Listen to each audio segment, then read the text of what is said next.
ธุสาธุสาธุโอกาสชื่ออันเนาะได้มาหอมหลู่หอมตาลธรรมะผู้สาไหนก็ยังมีแทงน้ำเนาะยังเอานามาจิเสียงไปเสียงโมเตอร์กำมาเฮาขาถอมยินเสียงความตลายเย้าเนาะดูตานหยาดน้ำก่อเย้าไหนก็ตีสิบฮอแหนเนาะนามาจิเสียงเฮาขา10ต่อนามาจิเสียงเจ้าจิตนาสตาเอา10ต่อกาแท้งไหนครับ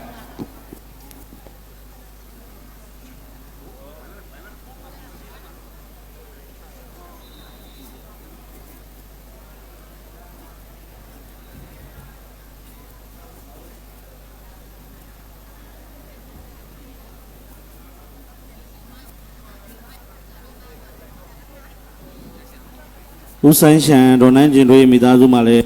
လူတော်ငွေ2000ဘတ်လာရောက်လူတန်းပါတယ်ခင်ဗျာဒေါ်နန်းရှန်ဟောဝနာသိန်းတန်တတ်ထုလို့ထုံးလုံးမှုကုမ္ပဏီမှာလည်းဓမ္မဗုဒ္ဓလူတော်ငွေ3သိန်းကျပ်လူတန်းပါတယ်ခင်ဗျာဆိုင်းလုံးတေးဒေါ်နန်းဟောမိသားစုထက်တဲ့လင်းအိမ်သုံးကုန်မိသားစုမှာလည်းနဝကမလူတော်ငွေ1000ဘတ်လာရောက်လူတန်းပါတယ်ခင်ဗျာ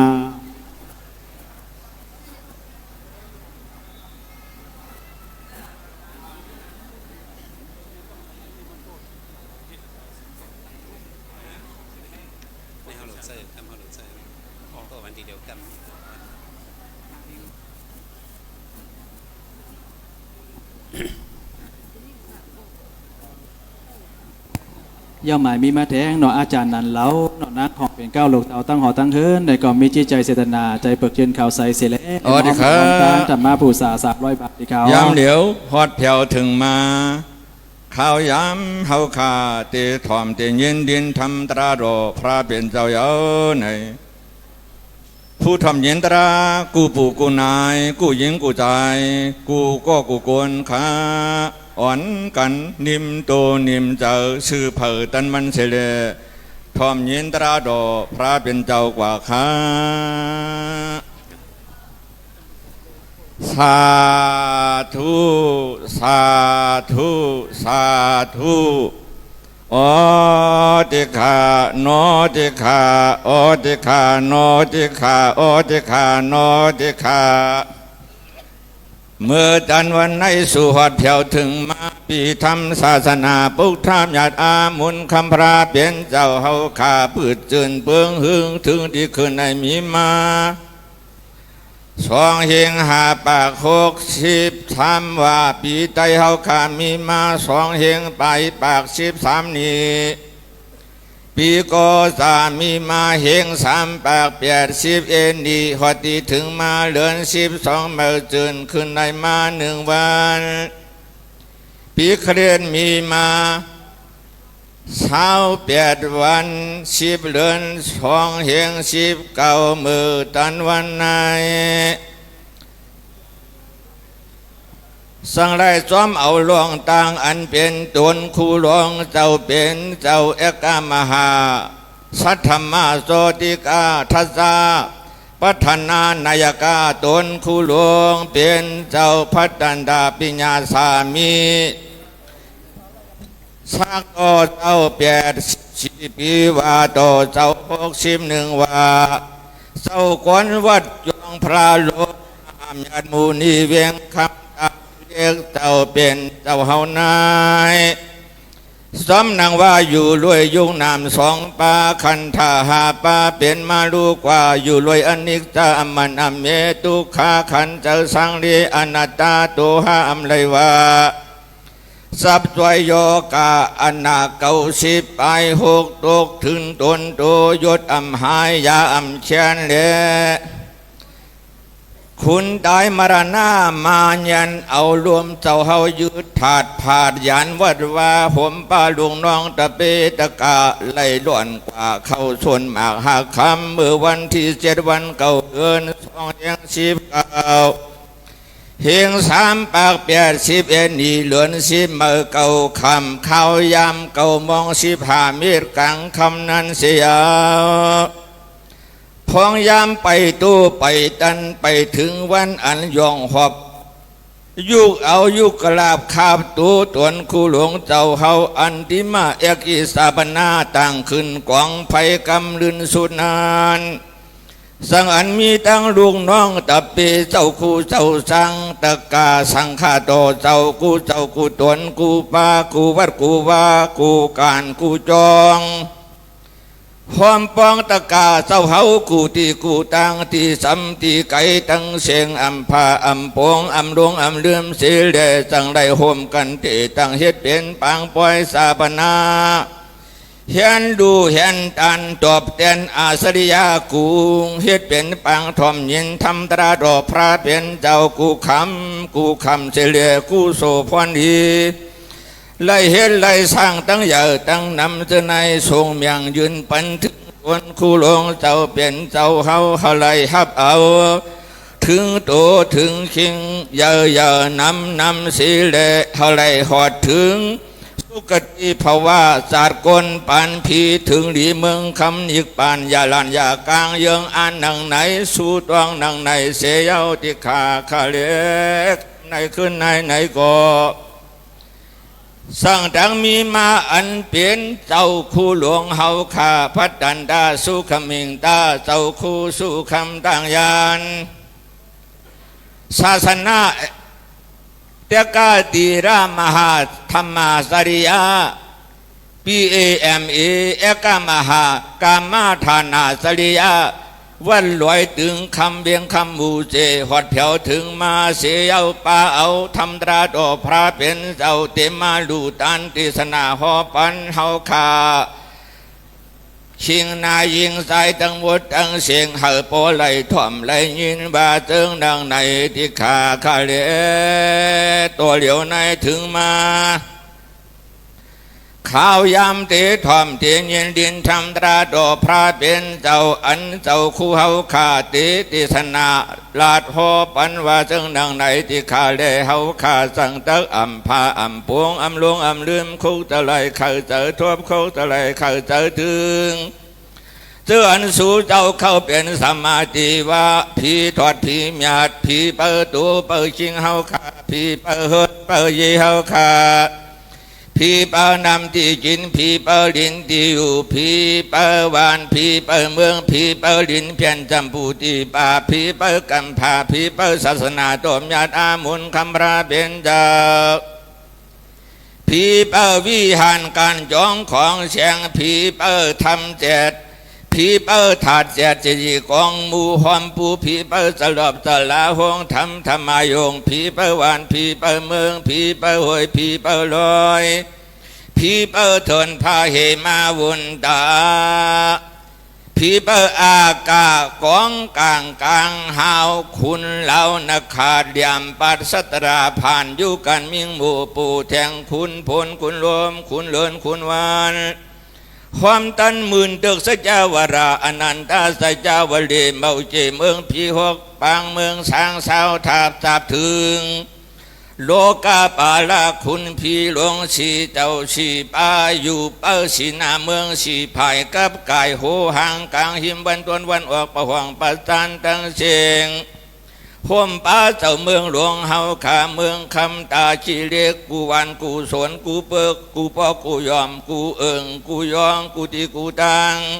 ก้าเป็นผิวดูผิวตานผิวทอมยินดินทำตราดอกพระเป็นเจ้าตั้งเสียง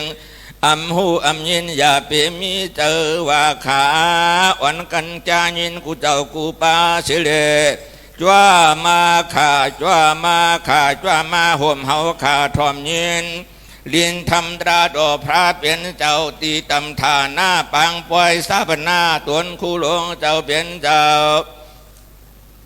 ที่วัดพระหลวงมหาญาติมูนีพวกมากาโหคำเวียงตามเวียงคำตาจิเรียกยามเดียวจังในจึงในยามในสีกรรมที่ขาผีทอดผีญาติเขาเจ้าตั้งเสียงหนวสาธุสาธุออกขาผู้ทอมยินตราชิงนายยิงใจตั้งบุตรตั้งเสียงกำในเฮาขาห่มกันผู้โซการวานนับยันพระตราสังขายรนามญาติเจ้าสามเปิงสามปากูก็กูโกนห่มกันขา พุทธังบูเจมิธัมมังบูเจมิสังฆังบูเจมิโอกาสะโอกาสะโอกาสะกายกรรมวสีกรรมมโนกรรมนังกาตุหิตสวาจาจามนกรรมสามเยืองเจนั้นสร้างเลยเอาเปิงเพียรกว่าปุณดาเย็นหายยามในดำจิภารายดานาตารายดานาสังขายดานาจามยาสามเบิงเจนั้นขามายามกุบางหุกมดอกผู้จอกคูบกอมน้อมไว้ที่ข้าอิตาโลกีဤလောက၌တဟယဝါအသက်အပြည့်ငယ်သောပုဂ္ဂိုလ်တို့သည်၎င်းမျက်စိမှာဝါအလယ်လက်ဖြစ်သောပုဂ္ဂိုလ်တို့သည်၎င်းဝုဒ္ဓဝါအသက်ရွယ်အပြည့်ကြီးရင်သောပုဂ္ဂိုလ်တို့သည်၎င်းမရဏဓမ္မံသိခြင်းသဘောတရားကိုအနတ္တိတာမလွတ်မြတ်နိုင်ကြကုန်ဤကဲ့သို့မလွတ်မြတ်နိုင်ကြကုန်သည်သာဖြစ်၍တာချီလိတ်မြို့မဟာမြတ်မုနိဘုရားကျောင်းတိုက်ဦးစီးဗရဏနာယကဆရာတော်ဘုရားကြီးဧကမသတ္တမဇောရိကတဇပတ္တနာပညာသာမိရဲ့တက်တော်80နဲ့ဘယ်လောက်တော့86နှစ်မှာ84ပါဗျာ84ပါဗျာ84နှစ်မှာပြန်မှုတော်တဲ့ဆရာတော်ဘုရားအကြောင်းပြုပြီးတော့ဒကာဒကာမများဒီအန္တိမအက္ခိစာဝနာပွဲမှာဖရာတရားသံဃာယနာမြတ်3ပါးယောသိကာရအာယုံပြုကြသောကောင်းကုသကံစေနာသောက်တရားတော်သီလကုသကံစေနာပွားများသောဘာနာကုသကံစေနာဤကောင်းမှုကုသကံစေနာပြပြတို့ကြောင့်အနိဋ္ဌပိဒံယမံပေါင်းတို့မှာဘဝစတိုင်ခါခတ်သိမ့်ကင်းလွန်ခြင်းကြကုန်သည်သာဖြစ်၍အသက်ရှိခြင်းဆင်းလာခြင်းချမ်းသာကြည်ခြင်းခွန်အားကြည်ခြင်းဉာဏ်မဉာဏ်ကြည်ခြင်းဘုံကိုတေဇောနှုတ်ပေါ်ကြည်ခြင်းမရရှိသေးသောယာတုကွန်သိစိစိန်တို့ကိုရရှိခြင်းရရှိပြီးသောယာတုကွန်သိစိမြတ်သည်တဏိချတက်နေလာသို့တိုးပွားကြကုန်ပြီလင်းဆောင်ထိန်သီလဒါနစာကိပါရမီကုသိုလ်မညုံမြင်ပဲတတ္တာသီလတုဒ္ဒစာကပညာဟိရိဩတ္တပဟုဆိုအပ်သောသူတော်ဇာယနာခုနှစ်ပါးသူတော်တရားများကိုနိညာမချကြိုးစားအားထုတ်နိုင်ကြကုန်ပြီလင်မိမိတို့သည်အလိုရှိအတောင်းတအပ်သောသုတုစုမြတ်နှင့်တကွမဉ္ဇဉ်ဘုံဉ္ဇဉ်နိဗ္ဗာန်ချမ်းသာတရားတော်မြတ်ကိုကြိုးစားအားထုတ်ကြသည်နှင့်မြတ်လင်းမြန်စွာရလွယ်ရောက်လွယ်ထောက်ကူပြုလွယ်နေပါစေကြောင်းဆုတောင်းမေတ္တာပို့သပါတယ်ဣတလောကေတံတိနလောကခုံကံလုံး၌ဒါဟရာဝါเสื้ออายุเล็กน้อยนั่นแหละสังมัสสิมาวาเสื้ออายุปานกลางนั่นแหละสังบุตรวาเสื้ออายุยืนยาวเข้าหึงนั่นแหละสังบรณะธรรมรอดเลยตั้งใจอิติตัสมาก็บ่ซื้อไหนแหละเป็นเจ้าชาลงเอาจองมาเอาคำพระลงมาเมียนมุนีวิงตาชิเล็กเจ้าชาลงเอกมาสัตมาโสติกาตสะเจ้าชาเฮาปัตนาปิญญาสามีอายุ80 ปีสี่อันนี้สากรรมตราหดังถึงโตกว่าในแหละเสื้อว่าเกิดไว้ที่มาเฮ็ดเป็นปอยพองลองสร้างเกี่ยวปังปอยอันที่มาเอกิสัปนาว่าจะไหนแหละมือดันมันในคำในเลยมาเป็นปังปอยตะลาเลยมาปุจกันดอนนอดำดีพระตราสังกายนาเกี่ยวเม็ดทั้ง3ในพระนิกุศลมาทั้งเสียงอะไรอันหลอดเก่งเสียเป็นสิลูกไก่สำดัดยันสาหายังกลางเบิงวิวิธีศีรษะพิศนาลองเครื่องสองลองดีสิบกเพียง6 สาวหาข้อจุดจำได้30 ใบ2ยกกระดังเบียน90 ใบ6ก็ตกไก่ผัดเสียงสิดอกขี้เงินเยอะอุตส่าห์เป็นเสียติวตั้นเสาในการทำงานก็แบบตั้นมันเสียตั้งแต่วันในกว่าเมื่อหน้าเฮ็ดสังก่อสังดอกก่อสังอาหมันสังด้านยืนขึ้นเลยจนกูมาเลยเสากันอยู่ริมมิ่งเงินอายุยาวนานนี่คือเป็นหัวอะไรทำตื่นลอกิมังลาโลกุตระมังลาโลกิพันลีโลกุตระพันลี2หลับ2ภายไหวได้ภายเลยเตรียมตนเสริญเลยมนเลยจอมการด่าหน้าศิลปะนาเววิสากว่าวันดาเมื่อในบุญเงา านาศิลาปนาเววิสันตะเกาเขาเลยสร้างห้างบองไว้ในสีฮะเลยเชียวอ่อนร้อนถึงลืมสันสันที่สุขามันได้เขียมันนี่บันซื่อสัตย์ที่กติเย็นเตียนมีเพกเกิดเท่าเป็นตายนั่นนางใจเยื่องอันอย่าห้างอย่าหัดอย่ากังดังว่าตั้งสิ่งไงล้มขันว่าสกรรมเลยตาเนาะ สาธุสาธุสาธุโอเคข้าราชการขอย้อนปังฮับเอาธนากุงสามป้าต่างสีบอมจอมหูย้อนฮับเอาสินศีลาหาป้าจับตูจับจิงเผยมันโดนคู่เจ้าเขาสั่งปวนชวนปันเจกรรมค่ะอาหารพันเด อาหารพันเด ติสรเนนาสหะ ทิสรเนนาสหะ เป็นสาสิลัม เป็นตาศีลัม ธรรมยาสามิ ธรรมยาสามิ อนุกหังกัตวา อนุ น กหังกัตวา สิลัมเดธา ศีลัมเดธา มีปันเด มีปันเด ทุติยัมปิ ทุติยามปิ ตติยัมปิ ตาติยามปิ อาหารพันเด อาหารพันเด ติสรเนนาสหะ ทิสรเนนาสหะ เป็นสาสิลัม ปัญจศีลัง ธรรมยาสามิ ธรรมยาสามิ อนุกหังกัตวา อนุกหังกัตวา สิลัมเดธา ศีลัมเดธา มีปันเด มีพันเด ยะมหาวดามิธรรมเดธา อามาพันเด นะโมตัสสะภะคะวะโตอะระหะโตสัมมาสัมพุทธัสสะ นะโมตัสสะภะคะวะโตอะระหะโตสัมมาสัมพุทธัสสะนะโมตัสสะภะคะวะโตอะระหะโตสัมมาสัมพุทธัสสะนะโมตัสสะภะคะวะโตอะระหะโตสัมมาสัมพุทธัสสะ พุทธังสรณังคัจฉามิธัมมังสรณังคัจฉามิสังฆังสรณังคัจฉามิ พุทธังสรณังกัสสามิธัมมังสรณังกัสสามิสังฆังสรณังกัสสามิ ทุติยัมปิพุทธังสรณังคัจฉามิทุติยัมปิธัมมังสรณังคัจฉามิทุติยัมปิสังฆังสรณังคัจฉามิ ทุติยมปิพุทธังสรณังกัสสามิทุติยมปิธัมมังสรณังกัสสามิทุติยมปิสังฆังสรณังกัสสามิ ตติยัมปิพุทธังสรณังคัจฉามิตติยัมปิธัมมังสรณังคัจฉามิตติยัมปิสังฆังสรณังคัจฉามิ ตาติยมปิพุทธังสรณังกัสสามิตาติยมปิธัมมังสรณังกัสสามิตาติยมปิสังฆังสรณังกัสสามิ ติสรณากมนัมปริปุณเน อามาพันเด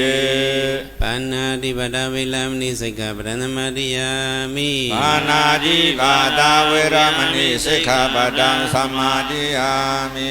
สุอัตเตเล သူအသက်လေ มัตตเป မတ္တပေ အမြဲရှောင်ခြင်းမိ အမြဲဆောင်ခြင်းမိ အဒိဏဒါနဝေလမနိတိခာပရံတမတိယာမိ အာဒိနာဒါနာဝေရမณีสิกขาปะทังสมาธิยามิ သူဥစ္စာလေ သူဥစ္စာလည်း မခိုးပဲ မကိုယ်ပဲ အမြဲရှောင်ခြင်းမိ အမြဲဆောင်ခြင်းမိ ကာမေတုမိစ္ဆာသရဝေလမနိတိခာပရံတမတိယာမိ ကာမေစုမိစ္ဆာသာရဝေရမณีสิกขาปะทังสมาธิยามิ သူအိမ်ယာလေ သူအိမ်ယာလည်း မမှားပဲ မမာပဲ အမြဲရှောင်ခြင်းမိ အမြဲဆောင်ခြင်းမိ မုသာဝတဝေလမနိတိခာပရံတမတိယာမိ မုဒ္ဒဝါဒဝေရမณีสิกขาปะทังสมาธิยามิ လိန်လေ၍လေ လေးလဲ၍လဲ မပြောပဲ မပြောပဲ အမြဲရှောင်ခြင်းမိ အမြဲဆောင်ခြင်းမိ သုလမေရယမစပမသတ္ထနဝေလမနိတိခာပရံတမတိယာမိ သုရမေရယမေသဗမတဌာနာဝေရမဏိစိกขาปะทังสมาธิยามิ သေအရက်လေ သေအရဲ့လဲ မူရစ်စေဝါလေ မူရစ်စေဝါလဲ မသုံးပဲ မသုံးပဲ အမြဲရှောင်ခြင်းမိ အမြဲဆောင်ခြင်းမိ ข้าตัวเสดใด ข้าดูเสดาย ไม้ลักโคของ ไม้ละคู่ของ ป้องกดนอนค้าง ปองกุนนอนค้าง ดังเป็ดเหรียญหมาบ ทำเป็นเหรียญมาบ ตับเมาเหลายา ตาบเมาเหลายา เขาหาปึงใน เขาหาปึงใน เงื่องเวไว้ ง่วงบีไว้ เป้าปาตัวสุยา เปิดปาโตสุยา ติสรณีนาสาเป็นสังกาศิลนามาสาธิกังกัดวะมาดีนาสัมปติทา อามาพันดีสาธุสาธุสาธุสาธุสาธุโอกาสาโอกาสาโอกาสาสังนายข้าเดคุไว้เจ้าผู้เป็นจึกเป็นจอมสูงพร้อมมุงมูดันโกอายหกสายเลี้ยงปึงหึงเนอ30 ปลายปางสร้างผีกวนสัตว์ปันกัน คุมตัววางไว้กุงเศร้าอันอ่องเปเหไลเป็นต่างอามอ่านอำมาจันมุดเสียงหัวเสียงเยียธรรมาสิตาเลลีขีพองมากลางโตต่างเวเนียคำตาหนองปุงวอยคืดเอามาเอาวืนเพียวหอดเวียงเมาตายคืนนั้นว่ากาปรมาทาหน่อยละอริยว่างสังฆาสมณะลูกเจ้าเวียนหลวงพื้นภาการเธอเศร้ามนจอมวินีโตทิ้งปันตูและศพเจอเขียนโดดเจ้าเฮาสนาอิดาลูเสือตูตั้งซุ่มมาหลายปานขันเจอเยอะเสือว่าเมื่อเก่าเอาเป็นตังล้วนส่วนคำหมูเมาอยู่วันเน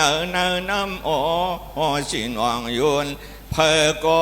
ช่างว่ามันโยบมันมวนไว้อันวานิตาทุกขานาดาและขณะยีสัมปาสิตาสีปาตราสวนเนตังเพเมืองนิบานอัมหันลาอยู่เลยอวิกตาตันงามเงาช่างเศร้ามุ่งมองสุยอนกุมันเพอใครมือหัดถึงที่ตำเจอเมืองนิบานจึงเขมัมอสังคดามโอติคานนังคือเฮาขาตะหูตักจังเช่นภายตั้งป่ามหานิงป่านเช่นโดเทมันคำเจ้าขังเจ้าทำโตซ้อนดอกพยานเผาตวงกูร้องไหลซ้ำปัญหาเฮาขาปลายตวงมาดหยิบปันกำยางไปอย่างจอมพลาเจ้ามือเข้าเมืองนิปานที่ห้องห่างม่วงป่นกลางรถต่างห้อนต่างไม่ต่างให้ขี่ข้างปุนข้ามุนเวยเจ้าน้องสาธุสาธุ ปีศาสนาพระเป็นเสาซอยหาปา60 ไป3ก็สาเหง3 ปัก80 ไป1เดือน12หมักซึนขึ้นไรมา1 วันปีคริสต์ศักราช19 เดือนออกตุลา28 วันจันทร์มาใน ตำดีเมืองใดปลดออกเวียงตาชีเล็กจองปลาหลงมาเมียหมือนี่จองมาเก่าคำอันเป็นชาเจ้าหลวงเฮาผู้นังจองผู้ก้อนวัดอากามาสัตมาสริกาดัสสะปัตนาปิญญาสามิอายุ 80 ไปสีเข้าสนหมาคำกว่าในแลฮาวาชรกะที่เลยมาเฮ็ดเป็นปังป้อยธรรมะสปังดาเดปูซอพ้องลองสังเจียวอันติมาอากิสัปนะเสชาหลงเฮาว่าจังไหนแหละปุณณคำไหนในตกปุณพรเฮาเสชาสุขคำต่างยันที่เลยมาเมตตาฮอนทำตลาปันว่าจังไหนแหละตลาเฮาปุณณคำไหนในก็ย้อนเบอร์เป็นปังอาสุภกรรมฐานแหละโหคอตลาเฮาเสวะคุกคนตั้งตายเนี่ยคุกคนหังเหรอคุกคนตั้งตายเนี่ยเฮาได้เลยคุกคนลองเลยตั้งตายในปองว่ามรณานุสติอันพระบินเจ้าฮอมานั่นที่ไรคุกคนก็เบอร์หังไหนสู่ก็เฮาฮากูก็กูโกนจองตีหลอดตั้งตายหลอดตั้งตายในเฮาต้องที่ไรคุกคนไว้โดยตั้งตายเนี่ยพอคนไว้ในเฮาได้เลยวันนำตอนพรหลีมันกว่าผูกคอตะลาเฮาคำไหน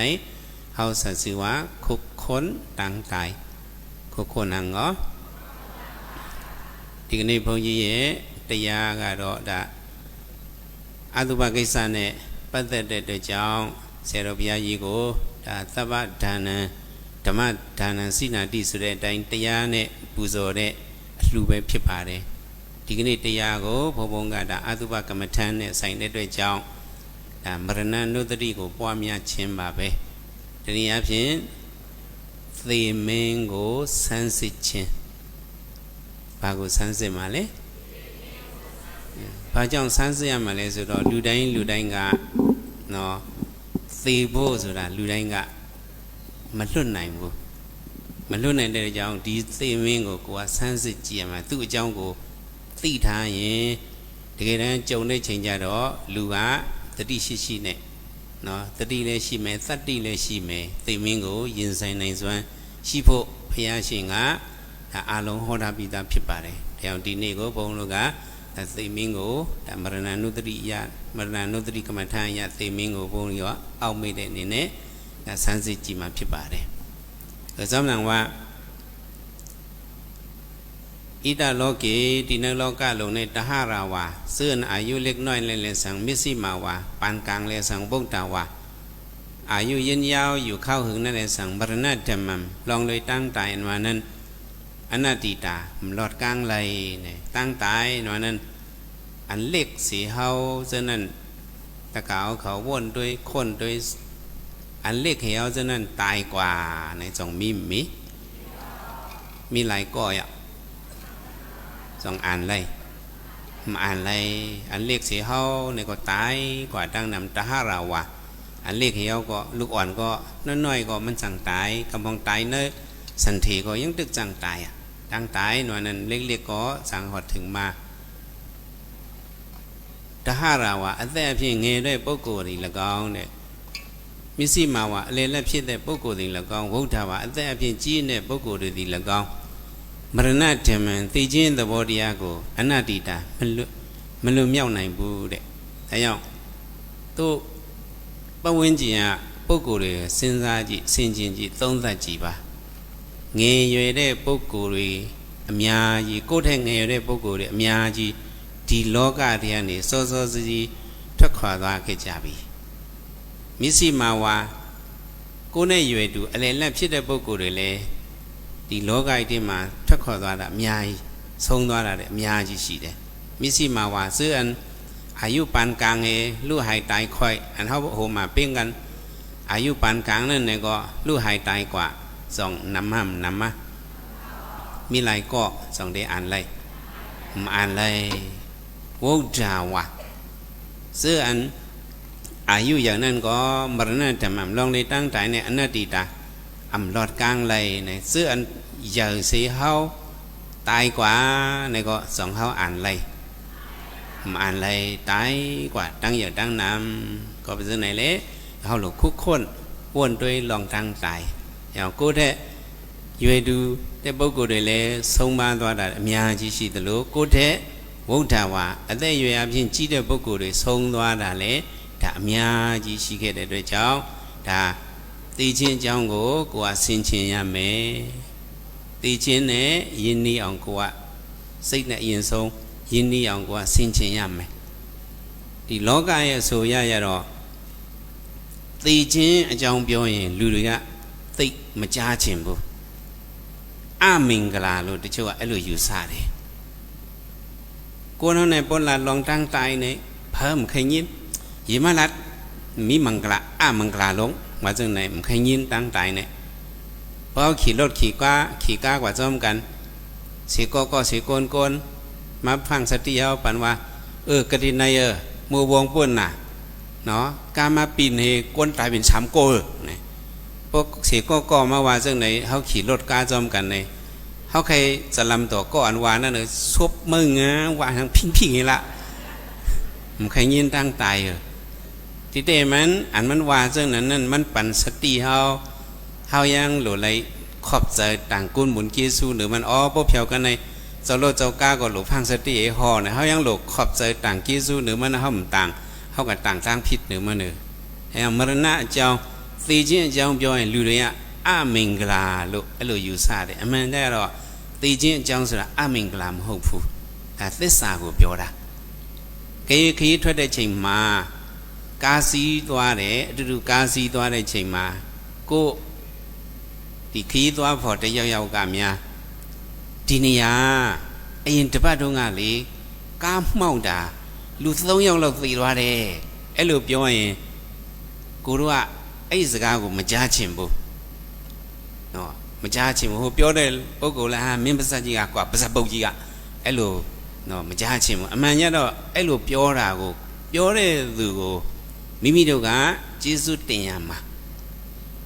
သူကအဲ့လိုပြောလိုက်ခြင်းအပြင် driver ကလည်းသတိရှိလာတယ်အော်ဒီနေရာမှာကား accident ဖြစ်တတ်တယ်သူသတိထားတယ်ကိုတို့ကားစီးတဲ့ပုဂ္ဂိုလ်ကလည်းအော်ငါတို့သတိထားပြီးတော့နေရမယ်အိမ်ငိုက်နေလို့မဖြစ်ဘူးဟောသူကအဲ့လိုပြောလိုက်ခြင်းအပြင်သူ့ကိုကျေးဇူးတင်ရမယ်အစား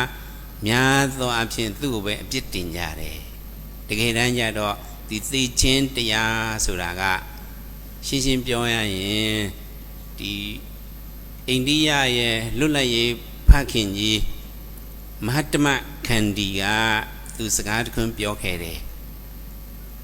ဒီလောကကြီးထဲမှာသစ္စာအရှိဆုံးမင်းကသေမင်းပါသစ္စာအရှိဆုံးမင်းကဘာတူလဲသေမင်းဟာပလာတန်းတိုင်းနဲ့ဟာရပြီကဖိတ်တယ်အော်နဲ့ဟောလို့ဖန်စတီနဲ့မဟာတမကန်ဒီผู้อันโหเมืองอินเดียมันยำนัดความสื่อเสคอหนึ่งในโลกาในคนอันมีกติเสจาหรือสิเปิ้นในเป็นคนมรณาวะเป็นคนตายวะคนนางมีเสจาให้เปิ้นมรณะคนตายในมีกติเสจาให้เปิ้นคนต่างเสื้อต่างเมียวในมังเจ้ามังป้าก็จะมีกติเสจามังเจ้ามังป้าก็จะมีก้อยกะมรณะคนตายในเป็นคนอันมีกติเสจาให้เปิ้นเฮียงแล้วว่าเป็นคนอันมีกติเสจาให้เปิ้นลาว่าในซึ่งมรณะคนตายในมันเลิกกนมีกนผ่านสองเลิกคนมังก้อนในคนโกนจะไหนมันยังเลิกนาคนมีกนผ่านเนี่ยมรณะคนตายในกนมีมันเลิกกนผ่านมันเลิกลูกอ่อนมันเลิกกนเท่ามันเลิกเป็นคือหางก็ย่อมรณะคนตายสองเลิกสองมีเสจามรณะคนตายในเป็นคนนั้นมีเสจาเปิ้นในมรณะกันตีในมันลาดในมันเมียนมรณะกันตีပြောတဲ့စကားကอิมดัมมันนะသေမင်းဆိုတာလူကိုမရွေးဘူးစင်ရဲ့ချမ်းသာမရွေးသလိုအသက်ကြီးငယ်လည်းမရွေးဘူးဒါကြောင့်သေမင်းကဒီလောကထဲမှာသစ္စာအရှိဆုံးသေမင်းပဲနော်သစ္စာအရှိဆုံးမင်းဆိုတာကသေမင်းဟာသစ္စာအရှိဆုံးတဲ့ကောဘဇနေဟာမတွေးဒီในโลกเอาเนี่ยพวกละลองคือตายเนี่ยกวนเฮาบ่ใครถ่อมบ่ใครฟังใกล้กับมื้อนี้ได้อันเฮามาลาดในเนี่ยมันเป็นความหมั่นแม่นเป็นความเสร็จสะเป็นความหยังเป็นความเสร็จสะความหมั่นแม่นเฮาถอไม่เฮาเราเอาเป็นสติสังเวชก็ตื่นพันยุบเน็ตกูเหဒီနေ့ပြောတဲ့သိချင်းအကြောင်းပြောတာကဒါသစ္စာအကြောင်းကိုပြောတာဒါမင်္ဂလာတရားเฮียงเลยเขาวางเป็นตลามังกราเนี่ยเขามาวนด้วยลองตั้งใจในโลกะคงกลางเขาในเนี่ย1 มินิทหลายมินิท1 มินิทเนี่ยก้นอันเกิดเนี่ยตั้งกำผาเนี่ยนะแต่เร็วก้นอันกำผาเนี่ยมีล้านปองเจ็ดเหงเหลือเจ็ดเหง8 ปักเลยก็ได้เจ็ดเหง6 ปักเลย1 มินิทในกำผาในก้นอันเกิดในมีอยู่2 ป่า67 เกาะ1 มินิทเนี่ยเกิด2 ป่า67 เกาะในกำผาในดีกว่าอีได้มาเลยลุยลีตามมองคนละจองคนละรองจอชิได้มา1 มินิท1 มินิทတိုင်း1 มินิท1 มินิทတိုင်းမှာမွေးဖွားလာတဲ့ကလေးတွေက269 ယောက်ရှိတယ်1 มินิทในเกิด2 ป่า67 เกาะไหนก็นั่นก็1 มินิทอันเกิด2 ป่า67 เกาะก็ในกำผามีอยู่ล้านปอง7 เหงเหลือใน1 มินิทในอันตายในสมีปากปลาย8 เกาะ 1 มินิตตายปากไว้เป็ดก็หลายก็ตะมินิตตายมาในยาเช่าใส่คนนี้เอามวยเดสุเมเลที่ลุยตามมองคุณทองจอได้มาตะมินิตตายมาตีได้ลูกาตะยาเนี่ยเชี่ยวนงเนี่ยตีละตะยาเชี่ยวนงเนี่ยตีละไอ้ยังในยาเช่าใส่คนนี้ตะยาเชี่ยคนนงไรเย่อภัตตินนะก็ตะยา59อยากแบบอภัตตินเลยอันตายสามีปากปลายเป็ดอันเกิดสามี2 ปาก60 ปลาย 7ประมาณหนุกกันอันกึดนั่นกึดก็กึดปาก50 ปลาย 9ก็อันตึงมีชีวิตใช้ใจในปาก50 ปลาย 9ก็ไว้สืบเป็นโกนกว่าอันตายในปากปลายเป็ดมันเป็นจังไหนประมาณสอนด้วย1 ปี1 วัน24 ชั่วโมงเนี่ยหลายมอง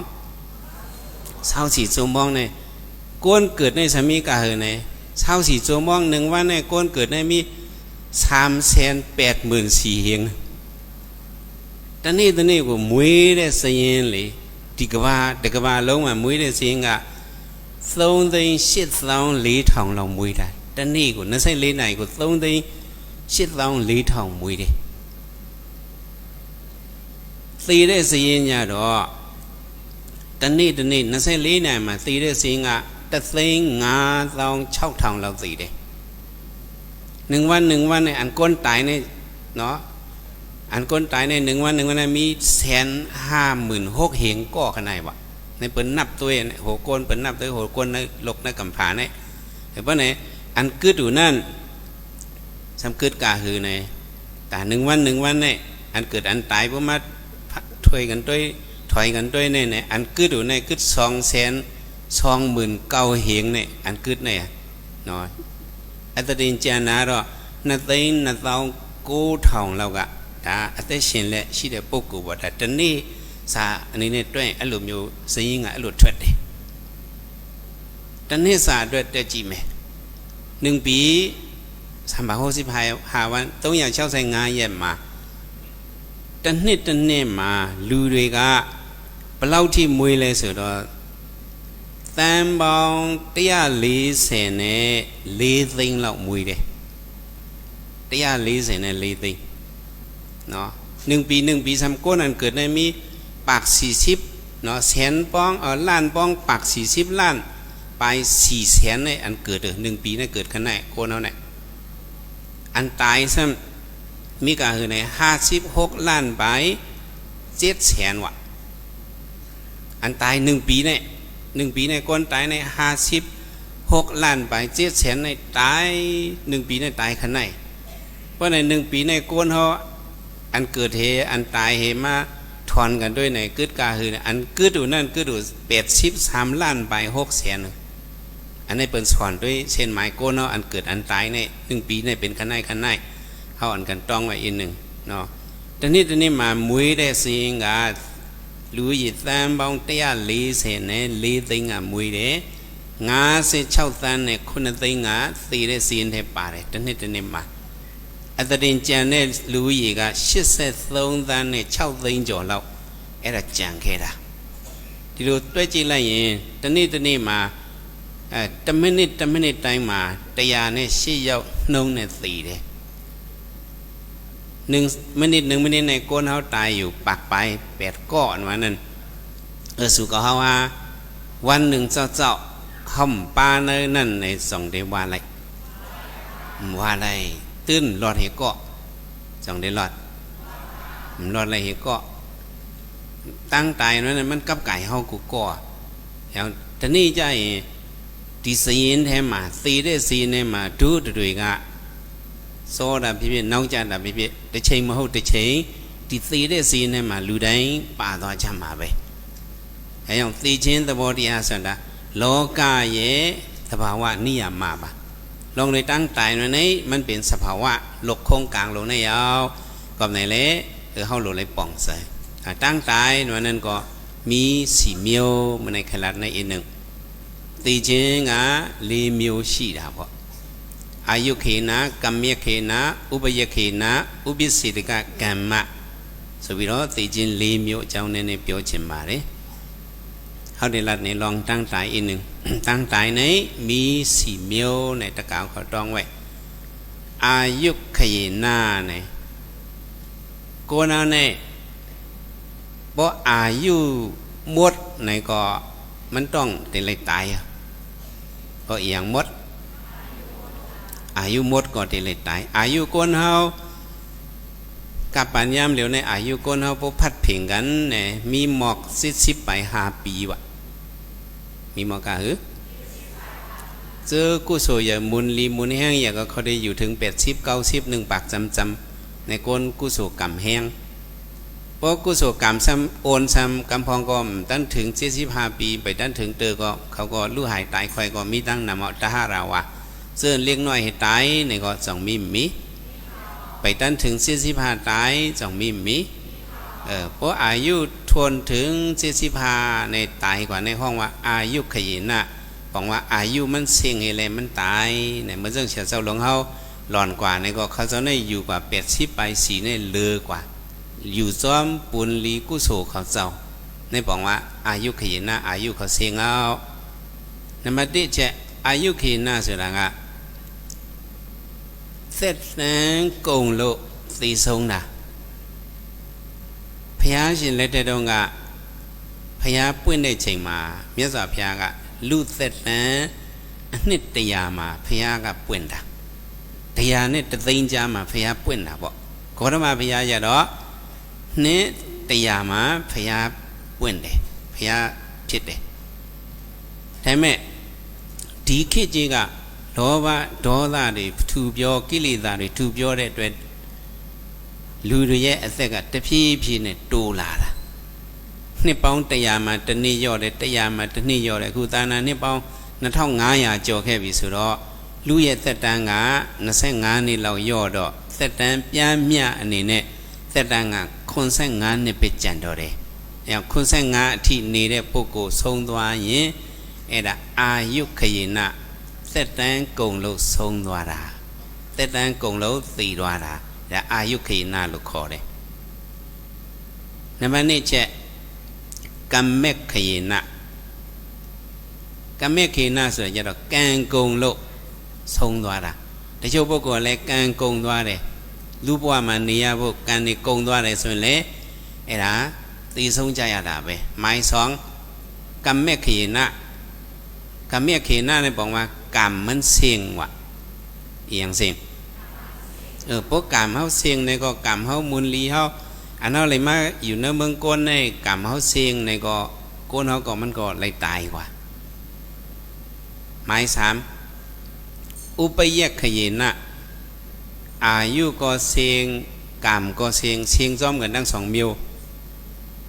อายุก็เสียงกรรมมันก็เสียงในห้องว่าอุปยคเขนะในอันนี้ก็โกนเอาก็มันก็เลยตายก็อายุเสียงกรรมเสียงเลยตายซ้อมกันตายลองตั้ง2เปิงเลยลู่หายตายค่อยในห้องว่าอุปยคเขนะความปาลีว่าซึ่งไหนนับว่าต้องเจจะดอกอุปยคเขนะลูกขอได้การย่อသက်တမ်းရောကုန်တာပေါ့ကံလည်းကုန်တယ်သက်တမ်းလည်းကုန်တယ်ဆိုရင်တော့ဒါလူရဲ့သိချင်းအကြောင်းတစ်မျိုးဖြစ်ပါတယ်นี่เป็นหมาย3กรรมก็เสียงอายุก็เสียงหมาย4อุปเสตกกรรมะอุปเสตกกรรมะนั้นบอกว่าอายุก็ไปเสียงเตกรรมก็ไปเสียงก็กล่าวว่าอุปเสตกกรรมะเนี่ยวดวันหลังวดเว้นวันหลังมาจอมคึดอย่างมาจอมคึดมันก็ในกรรมมันก็ไปเชียงอายุมันก็ไปเชียงตึกหนุ่มตึกกรรมอยู่ลีกินวันก็กะวดวันหลังมาคึดไข่ก็คึกคักเลยตายกว่ามิวนั้น2มีนี่เป็นอุปเสกกรรมกรรมอุปเสกอกุศลมามิบเงียนเห็นแล้วลู่หายตายกว่าเนี่ยนี่เป็นอุปยคเขนะเนี่ยอุปเสกกรรมะเนี่ยนี่เป็นวดเวียนมาลำคือเห็นแล้วตายกว่าเจ้าเนี่ยลองตั้งตายมี4มิวมีหลายมิวก็นั่นมาเลี้ยเจ้าดอกอุปเสกกรรมะลูกขอเลยการอะไรมาโกงดีบูเสตันเลยมาโกงดีบูแท้แม่ တိတ်ဘဝတုန်းကပြုတ်ခဲ့တဲ့အာကုသိုလ်ကြောင့်ဥပ္ပစေတကကမ္မဆိုတာအာကုသိုလ်ကနော်အကျိုးပေးသွားတာစောစောစီးစီးနဲ့ကျွေလွင့်သွားတာစောစောစီးနဲ့သေဆုံးသွားတဲ့ပုဂ္ဂိုလ်ကြတော့ဒါဥပ္ပစေတကကမ္မသူ့ရဲ့အတိတ်ကံကပြုတ်ခဲ့တဲ့အကုသိုလ်ကြောင့်သေဆုံးသွားတာကိုဒါဥပ္ပစေတကကမ္မလို့ခေါ်တယ်ဒါကြောင့်သေခြင်း၄မျိုးရှိတယ်အာယုခေနသက်တမ်းကုန်လို့သေတာကမ္မခေနကံကုန်လို့သေတာဥပယခေနကံရောသက်တမ်းရောကုန်လို့သေတာဥပ္ပစေတကကမ္မဥပ္ပစေတကကံကဖြတ်ချလို့သေဆုံးတာဆိုပြီးတော့သေခြင်း၄မျိုးရှိပါတယ်ဒါကြောင့်ကမရဏခွန်တိုင်နဲ့มีตั้งตายในอายุเขณะอายุเซ็งเลยตายกรรมเขณะกรรมเซ็งเลยตายอุปยเขณะอุปยเขณะกรรมเลยอายุเซ็งเลยตายอุปยสิริกกรรมกรรมวันหลังกรรมวนเวียนวันหลังมาเต็บขาดเลยตายเนี่ยมันมีสีเมียวตีแตกมันก็เหมือนหนังเตียนนั่นน่ะเหมือนหนึ่งก็เมื่อหนังเต้นอุปมาเนี่ยเราพยายามใจในดูเลยเต้นเนี่ยมันได้มีใส่มันสองมีสัมได้มีขี้เต้นมันสองจ้ะพยายามใจมาตัวอ๋อซีมีใจพยายามใจตัวดีจูสันเลยป่าไหมดีพยายามตาเลยป่าไหมมีทุนในเชิงขามามีก็มีสากโกงเลยที่มีเงินเลยnow พยาวตาขอแต่ซีมีซีโดยกงเลยที่มีเงินเนี่ยเอาว่าเตียนนั่นปวดใจมันใส่มันหมดกว่าเนี่ยสองเดือนหมดปวดใส่หมดเนี่ยให้เลี้ยงมันเลี้ยงอ่ะอายุเขณะเนาะอายุเสียงกันนั้นมันเหมือนใส่เตียนหมดกว่าไอ้ก้นไพ่ก็หมดนั่นก้นเอาว่าอายุเสียงก็มันต้องเดี๋ยวเลยตายกับแม่เขณะอายุได้ไปเสียงกรรมมันบุญมันสมมติเหมือนหนังว่าขี้เตียนในหมดกว่าเนาะเพราะขี้เตียนหมดในก็ไพ่ในสองได้หมดทำหมดไพ่ในก็หมดทุติยเชื่อกันดีมิสาโกยเลยมีเงินเด้สีด้วยขันตัวเด้พยายามตัวด้วยกงตัวเด้ส่วนเลยมีเงินเด้นั่นเป็นต้นเชื่อจะดอกน้ำโยสลงบ่มิสาเล็กกงเด้สีเล็กขันเด้ส่วนที่มีเงินกูเงินเด้ဒါဥပယခေနလို့ခေါ်တယ်ကံလဲကုန်တယ်တက်တန်းလဲကုန်တယ်အဲ့ပုဂ္ဂိုလ်တချို့အဲ့လိုမျိုးဆုံးသွားတာကဲမိုင်းစီနဲ့ဆမ်ဖိုက်တင်နော်ဟောက်တိုင်ไว้อยู่ใส่มันก็ไปหมดขี้เตียนมันก็ไปหมดกิกาลมมาเป่าแห้งๆสองหมดนี่เป็นอุปสิทธิกรรมมากก็น้องมังก็อายุก็ไปหมดกรรมก็ไปหมดก็กะวนเวียนวันหลังกรรมวันหลังมาล้ำคืดเหละอุปสิทธิกรรมอกุศลมาเต็กจันกว่าเหละมันเลยรู้หายตายคอยนั่นมันเหมือนเจิงลมมาเป่าแมงมีกับมือตาเสือมาพับเอาไพ่ในหมดกว่าเนี่ยมันลองไพ่หมดเนี่ยมันก็เหมือนนั่นโกนเฮารู้หายตายคอยนั่นตีแตกมันก็เหมือนไพ่เต้นเฮาต้องไว้เจิงนี่แหละแต่ว่าพวกจีไพ่จะไพ่เมื่อไรก็เฮาหลุดว้วนอันไหนอ๋อใส่เต้นหมดก็ไพ่จังหวัดอันนี้ขี่มันหมดก็จังหวัดอันนี้หมดตั้งสองเมียวก็จังหวัดอันนี้ไปหวัดก็ลมมาเป่าแมงมาพับก็จังหวัดอันนี้ไหนเพราะว่าเขาก็เหมือนเต้นอ่ะเหมือนหางสองยามหลู่เต้นจีไพ่เต้นหลู่กูก็เมื่อไกลเขาด้วยกันตั้งจะชาวสิเปียกเขาด้วยกันจีไพ่หลู่ไตไพ่หลู่ไพ่เหมือนรู้เนาะไพ่เหมือนแลมันกับไตที่ก้องมูถัดสวยตะโกงเนี่ยจีไพ่เนี่ยจะคุกสไลเนี่ยอ๋อโบขี่มันหมดกองก็หมดแล้วใช้หมดก็หมดร่วมเป่าก็หมดแล้วเขาไตเต้นเมื่อไกลมันงั้นร่วมเป่าหมดไปขึ้นอ่ะนี่มันเหมือนจึงเต้นเนี่ยเหมือนดังเพราะว่าเขาเลยคุกโคนอันไหนบอกว่าเขาในวันหนึ่งก็มันต้องเต็มหมดเลยสองหมดหมดแต่นี่จะให้พงดูเลยดิมุ้ยได้ซีมิได้ทนได้พยาวได้ทนได้มาดาลีก็มีนันทรียามาอ๋อพยาวได้สุดามีนี่เดเลนทิงซีเดเนาะมิซาโกยเลย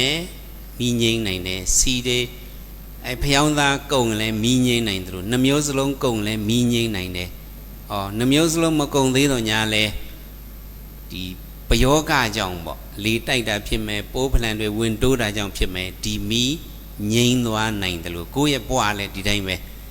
အသက်တန်းကုန်လဲသိနိုင်တယ်ကံကုန်လဲသိနိုင်တယ်နှမျိုးစလုံးကုန်လဲသိနိုင်တယ်လို့ဟောဥပ္ပစ္စေတကကံကြောင့်လဲသိနိုင်တယ်ဆိုပြီးတော့ဒါသိချင်းအကြောင်းကိုကိုကအမြဲတမ်းသတိရစေရမယ်ဘာကြောင့်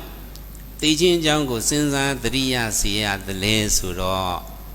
ဒီသိချင်းဆိုတဲ့ဟာကိုယ့်ရှိမှကာစီးနေတဲ့ကြောင့်လူတွေဟာပညာရှိတဲ့လူအသိတရားရှိတဲ့လူတွေကမမေ့မလျော့နေသွားနိုင်တဲ့ကျေးဇူးတွေရှိတယ်မရဏคนตายมาเฮนาเฮาไว้นั่นแหละมันสิว่าเฮาตัดได้เลยโกมันสิเฮามันมาเฮตับนาเฮาไว้นั่นปองมาทางไหนมันมาพังบันสติเฮามาอย่างบันเฮามาพังบันสติเฮาสุเวลืมนาวันสุดที่มาถึงในมือเก่านะโกนันมีปิ่งหยาตั้งหูญาเสียสมาลีนั่นแหละว่าหันลองมรณะคนตายเขาคุกโค่นอันนั้นนะเขาออกใจเคยเหตุการณ์ตั้งลีออกใจหังอันนั้นเป็นน้ำเม็ดน้ำตอนมันเนอะพอมีมรณะออกใจเคยเหตุการณ์ตั้งลีอ๋อเพราะว่าเขาในมันอยู่เสียอยู่เมียวันหนึ่งเจ้าในตีไรคอยตายในเมื่อไปตายในเขาต้องตีไรเฮ็ดไว้การตั้งลีในนำเนี่ยก้นอันหมอคุกโค่นเนี่ยหันตั้งตายนั่นเองเอาเป็นท่อนลีเขาเอาไปหังแต่ว่าตั้งตายมานั่นเฮาอย่าไปโกมันเฮียงแล้วเฮาอย่าไปโกไหนมันได้เฮ็ดปันให้เฮามีสติสังเวกะที่ไรมีสังเวกะที่ไรมีหยังสังเวกะนั่นบอกเป็นตื่นผ่านโกแฮเพสัมสลานั่นเด้อบ่มีสังเวกะไหนโกนเฮามันเฮ็ดการลีแหน่งมันถึงที่ยอดฮอดที่ไปซึ่งน่ะมันเขาว่าเนาะသံဝေမပါတရားမရှာနဲ့ဝါကောသံဝေကမပိုင်တရားမရှာနဲ့ဝါစနေปุ่มป้าสังเวกะตะลาอย่าไปหาตะละปุ่มมีสังเวกะแห้งสังเวกะในมันจังออกมวลปนหลอดไหลที่เลยมีสังเวกะแห่งที่ตีเชียนเจ้าก็စဉ်းစားတာဘာကြောင့်စဉ်းစားเสร็จသံဝေကရဖို့ပါမမေ့ဖို့ရဲ့သံဝေကရဖို့အဲကြောင့်ရှေးဆယ်တော်ကြီးများဘယ်လိုပြောလဲဆိုရင်သံဝေမပါတရားမရှာနဲ့လို့ပြောတာသံဝေကဆိုတာဒီကောင်းမှုကုသိုလ်လုပ်တဲ့အတွက်ကြောင့်သူကအင်မတန်အားကြီးတဲ့တွန်းအားတစ်ခုဖြစ်တယ်တို့သိတ္တဖရာလောင်းအားလုံးသိတယ်နမိတ်เป็นနှပါနမိတ်၄ပါးတွေ့တယ်လူအိုလူနာလူသေးယဟန်ဆိုပြီးတော့နမိတ်၄ပါးတွေ့တယ်အဲ့ဒါသံဝေကရလို့ဒီနန်းတော်တွေစည်းစိမ်တွေအကုန်လုံးစွန့်လွတ်နိုင်တာကသံဝေကအင်အားကြောင့်ဘာကြောင့်လဲသံဝေကရဲ့တွန်းအားကြောင့်ဒါထီးတော်နန်းတော်စွန့်ရီနောင်ဆေးရှင်လှုပ်ပြီးတော့စွန့်လွတ်ပြီးတော့တောထွက်ရဲ့တရားအားထုတ်ပြီးတော့ဖျားဖြစ်သွားတာသံဝေကအစွမ်းကြောင့်သံဝေကရဲ့တွန်းအားကြောင့်ကောင်းတယ်လေเฮามาหันหนอลองเจ้าเฮาเจ้าสีทัดมันเจ้าหันนามิกหลายปะกนเถากนเป็นกนตายอย่าหันมันเจ้าหันนั้นในหันละลายมันจืมันเอาเป็นตื่นพันกูเฮเป็นเจ้าสังเวกาเป็นเจ้าหังก็ว่าเป็นเจ้าสังเวกาอะไรมันหัดจุนเลยห่างหอมันคึกพวกแต่นั่นก็มันหัดจุนไหลจุนในเละออกกระเฮ็ดเป็นยาหันกระบดเป็นยาหันเนขัดเสตลากำเรือนก็เป็นพรามาเอ็นแห้งสังอีมันเจ้าออกกว่าไหนเอ็นแห้งสังเวกาเอ็นแห้งหลังเอ็นแห้งสังเวกาอีเขาออกกว่าเนี่ยจังว่าเขาหลุดเลยมีสติสังเวกาลังตั้งตายพระเป็นจังว่ามรณานุสตินั่นที่เลยคุกคนว่นถึงมรณะเมตุวันสีวิตาอาตุวันนี่เป็นอภินาสุนันพระเป็นเจ้าหอมาซึ่งอภินาต้องมาไอ้หลวงหอท่าเดมรณะเมตุวันสีวิตาอาตุวันโลสุท่าเดมรณะเมตุวันสุดาอีเตจินหาเมียเดโลสุดาเตจินแบบนี้เลยเมียเดได้จังโมกุเสเราพยายะสาลิตไปยี่จะจ้องยี่ท่าไร တကြောင်းရေးထားတယ်ငါသည်မုတ်ချသေးရမည်အချိန်ပိုင်းသာလိုတော့သည်ဒါသိခြင်းကိုအောက်မေးတာမရဏမေတုဝံငါရဲ့တဏ္ဍာမှာသိခြင်းကအမြဲတမ်းရှိနေတယ်ဟိုတနေ့ကဒီမှာတရားလာဟောတဲ့အောက်ဆွတ်ဆရာတော်ဘုရားကြီးဆရာတော်တရားဟောတော့ကတခါဒီသိခြင်းအကြောင်းပြောတော့ဒီသေမင်းဆိုတဲ့ပုဂ္ဂိုလ်ကြီးဟာပေါ့24နာရီပတ်လုံးအလုပ်လုပ်တယ်သေမင်းကဘယ်နှနာရီအလုပ်လုပ်ဆိုလိုချင်တာက24နာရီပတ်လုံးသိနိုင်တယ်ပြောတာsau cú lòng đầu ta mà sami mình nhập là lòng khơi lòng tăng tài này mình giờ vào chân hư mà nên mình tu vận tăng tài này mình cứ mưa này mình giờ vàoความคอหนึ่งเนี่ยเป็นความส่วนตัวมันจะว่ามาลันหน้าคนตายในเหตุการณ์อยู่เช้าสี่โจมองมกึดมยังสองยังยังเหตุการณ์หลายโจมองเช้าสี่โจมองอันสุกว่าเหตุการณ์ในเขายังเหตุยังเขาถ่อมตลาในกรรมมาเขายังเอาเขาเฮ็ดเช้าสี่โจมองมรณะคนตายในเฮ็ดหลายโจมองเช้าสี่โจมองมรณะเมตุวันชีวิตนะอาตุวันชีวิตใส่ใจเขาเนี่ยมันคือว่างานด้วยอัตหามันมีบุตีจริงอะไรมีเลยสิลีกูนั่นลงตัววิโรก้าวมือด้วยปูวิโรพิวโลกโพดาอติเตียเนี่ยอุสาววิโรก้าวมือด้วยมีโลกโพเอ็มธรรมะโลอัตถิก็ไม่เขาได้มาเอาด้วยลองไปอยู่ลีเฮ้ยแหละลัดด้วยอินลองในไหนมันเป็นหางไหนสุกเขาอาเป็นโกนมาเนี่ยเพราะเอาเข็มมาปักใส่ที่มือเขาในอีสังตีออกมาเลือดออกมาหรือได้อ่ะอะไรเนี่ยกูอยากเล็บยานี่มาทูจีบาริทวดลามาแล้วตุ้ยดุทวดไหมตุ้ยดุทวดลาไหมตีออกเลือดมาเพราะเอาป้ายหมอยาเขาอะแซววันเดียวนี่เปียวเองตุ้ยสุดละอเมียวซาเป็นอเมียวชีดูลีเมียวเลือดมีสีเมียวเนาะและลีช่องทางเราลีเมียวอีตุ้ยบีตุ้ยเอบีตุ้ยโอตุ้ยเลือดเขาว่าเสียวนเขาว่าคู่หมอยาเขาว่าเลือดเขาในมีสีเมียววะเลือดเอวะเลือดบีวะเอบีวะโอวะสีเมียวตะกาวเขาเป็นเลือดทั้งบาตุ้ยตรงตะไคร้ด้วยบาตุ้ยตรง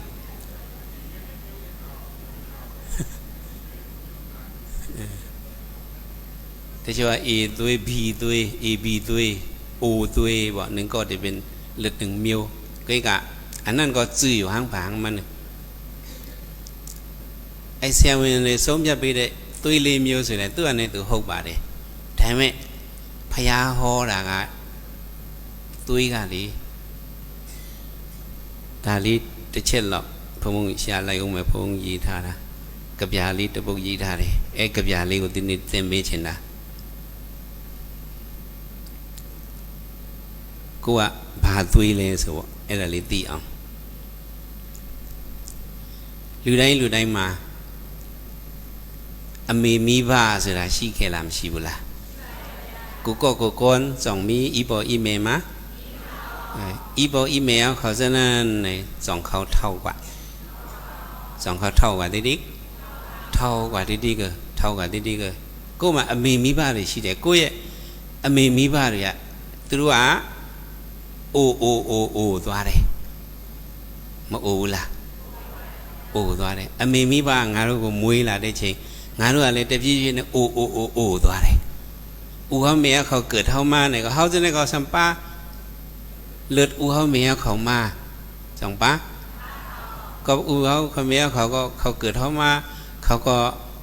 สมอเท่ากันในอันเจอเขาจะในละสองหมอเท่าเขาก็หมอเท่าเนาะกูยังมีบ้าเลยกูก็มวยละเลยสิอภัยอเมริกาเนี่ยตอนนี้โอตัวดอกชินเปียวเย่ฮอเทปปุกโกเลยอาลง บาบูบีวินปองปอโหตันเดียเสสกะโก้เดเนาะซีเนียจ่าတဲ့ပုဂ္ဂိုလ်တွေအားလုံးကသူတို့ကဘာဖြစ်သွားကုန်လဲဆိုတော့အိုသွားကြတာသူတို့မှာဘာကြောင့်အိုလဲဆိုတော့အိုသွေးပါလို့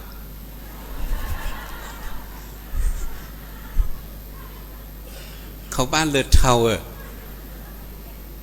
ซื้อเฮาจะเนี่ยจ่องป้าเลือดเท่าเขาก็ป้าเลือดเท่าเขาป้าเลือดเท่าเขาเกิดธรรมะเขาก็เป็นเลือดเท่าอ่ะแกอารมณ์ไรสูงไหมโอตูมวยลาโอตุยปาปาตระมาเปล่าล่ะอารมณ์โอตุยปาเลยพวกเลยโอตุยไปเนาะใกล้เลยสูโอตูมวยลาโอตุยปาโอคันดาบาดกาโอตูมวยลาโอตุยปาโอคันดาบาดกาก็เท่าเกิดมาเลือดเท่าปลาเฮาหาเท่าอำลอดก็เท่าเกิดมาเลือดเท่าปลาเฮาหาเท่าอำลอดสองได้รอดอ่ะอูตัวมวยดออูตุยป่าดอตัวอ่ะมาอูเว้นนี่ไหนบ้างมาล่ะนี่ไหนมูเนาะมันนี่ไหนมูလူတိုင်းကအိုရမှာကိုယ့်ရဲ့မွေးလာတဲ့အမေမိဘတွေကအကုန်လုံးအိုသွေးပါလို့ဘာသွေးပါတော့အိုသွေးပါတော့ကိုယ့်ရဲ့ကိုယ်တိုင်လည်းသူတို့ရဲ့သားသမီးဆိုတော့ကိုကလည်းအိုရမှာဒါကြောင့်အိုသူမွေးလာအိုသွေးပါအိုခန္ဓာဘာတကားကိုင်းလိုက်ဆိုမယ်နာသူမွေးလာนาตุยปานาคันนาบาดกาก็เจ็บเกิดมาเลือดเจ็บปาเฮาหาเจ็บอำลอดสองมีเจ็บสองมีเจ็บมีไข่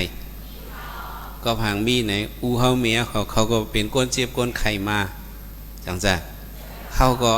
ป้าเลือดเขามาเขาก็เป็นก้นหมอเจ็บหมอไข่ก็เป็นฉะนั้นว่าจำแทงตีดูมวยลาตีตุยบาตีคันนาบาริกาก็ตายเกิดมาเลือดตายป้าเฮาหาตายอำลอดก็ตายเกิดมาเลือดตายป้าเฮาหาตายอำลอดสองเดือนลอดเลยลอดเลยตั้งตายหน่อยนั่นมันจางเฮ็ดไปลอดเดลัยญากูก็เนี่ยก็เป็นเช่นนั้นสุก็ว่าจอมความเฮาเนี่ยให้มันเย่ากว่าเนาะถ้ามันมีได้เจ้านี่กูเปียวได้กับยาลีป่ะไล่สู่ใจเอาเมียพาเนมเป่านียาวยาวชุบยาวสีอัลลาเมียพาเนมเป่านียาวยาวชุบยาวสีอัลลาอ๋อแต่มันมีได้เจ้าเปียวได้เนาะนิ่มเป็นเลยเลยคือเช้าอยาดีกาลามานิ่มเลยด้วยจ้าละเลยนิ่มเป่านิ่มเป็นเลยด้วยจ้าละเลยไอ้นี่ยังจีเนี่ยด้วยได้เฉยใจไอ้นิ่มด้วยเปียวตะลามาเปียวละไอ้นิ่มเป็นเลยด้วยนิ่มเสร็จเลยด้วยอ่ะใจมาแข่งบูกูขันนาก็เลยดีใจไหมเนาะนี่มีหญ้าเปียวแต่โจบุกก็จะไอ้ลูกผิดทาดูเลยตอนนี้ใจไอ้ลูกนี่มีหญ้าเปียวเชื่อมาตีชาเลยมาตีชาบุละกับไหนเขาอันกันว่าจอมไผ่ไตเขามวยนายจอมเยอะมวยนายจอมเยอะพองแหลดเห่อพองแหลดเห่อมืออ่ำหึงไว้วอดมวยนายพองมือมวยนายจอมเยอะพองแหลดเห่อมืออ่ำหึงไว้วอด พวกกลางในเจ้าในข้าวย่ำในมวยในของโตกมาวันนั้นสีตาโป้นเล็ดออกมามวยในจนนั้นสองหายหายมันอยู่ไรหึงอ่ะเนาะคันถาเขาก็มันก็เหมือนนั่นเนาะมันอยู่ไรหึงเนาะมันอยู่ไรหึงเลยมันก็หมอลู่หายตายค่อยกว่านั้นคันถาเขานี่ก็มันก็อยู่หึงทางว่ามวยในจอมเยอะพองเล็ดเหือมือหึงตักมือหึงไหววอดเนี่ยมันได้วอดไหวกะแต่ว่าจอมแทงสองหูจักปูนปกในสองหูจักเพราะเป็นใส่นำหน้าว่าสังว่าเจ้าในเนาะนำตกซ้อในปูนปกก่อนออกมาเยาวก็พวกเขาเอาผงซักใส่เนื้อปรุงนำให้เขาเอานำใส่เขาแก้วเตาในปูนปกออกมาสองหูจักว่าจอมปูนปกจอนำบอกว่าปูนปกจอออกมาจอมนำนั่นเป็นปูนปกนั่นปูนปกจอนำหึงซ้ำจึงซ้ำขึ้นหายกว่าปูนปกจอนำหึงซ้ำจึงซ้ำขึ้นหายกว่าเขาว่าปูนปกอันออกมาเท่านั้นในก็เขามาด้วยลีงามปูนปกอันนั้นก็ด้วยจำแตกป๊อบแตกเป๊บสองเป็นแตกป๊อบเพียบในมันอยู่หึงอ่ะแตกหายกว่าคันเท้าก็พระเป็นเจ้าก็เขาว่าขันเท้าพวกขันตายก็เก็บก้อยงอมือไปด้านเล่นมือไปด้านงอสองจังลู่หายตายค่อยสองจังลู่สองจังตายในมันเป็นอันไหนอ่ะปุ้นปกจอนน้ำหึงซ้ำนะสำขึ้นหายหลายกว่าอันว่านั้นมันเป็นอันไหนเอาว่าได้ไผ่มันแทงหนึ่งเนาะ โมจีตีแทนยีปวดเลียนအမြန်ပြောက်သည်အလားမိုးကြီးသည်ထံရေပွက်လျင်အမြန်ပြောက်သည်အလားမိုးရွာတဲ့ချိန်မှာရေလွတ်တွေပွက်လာတယ်ပလုံစီလေးတွေနော်အဲ့ရေမျက်နှာပြင်မှာမိုးတွေရွာချရေပလုံစီလေးတွေပေါ်လာတယ်အဲ့လေးကခဏလေးပေါ်ပြီးတော့ခဏလေးတွင်ပြန်ပြီးတော့ပျောက်မသွားဘူးလားဒါကြောင့်ဒီခန္ဓာကိုယ်ရလဲတဲ့ရေပွက်လိုပါပဲဒါအရိယာသူတော်ကောင်းတို့ရဲ့အမြင်ပေါ့သူတို့ကခန္ဓာကိုယ်ရမမြဲဘူးဆိုရင်ခန္ဓာကိုယ်ရဲ့ဒီသိခြင်းတရားကိုအမြဲတမ်းအောက်မေ့တဲ့သဘောပါနောက်တစ်ပိုက်လိုက်ဆိုမယ်ရေ၌တုတ်ရေနော်ရေပြင်မှာဒီတုတ်တန်လေးနဲ့ချစ်ရေးတာကိုအဲ့ဒါပြောတာရေ၌တုတ်ရေခဏလေး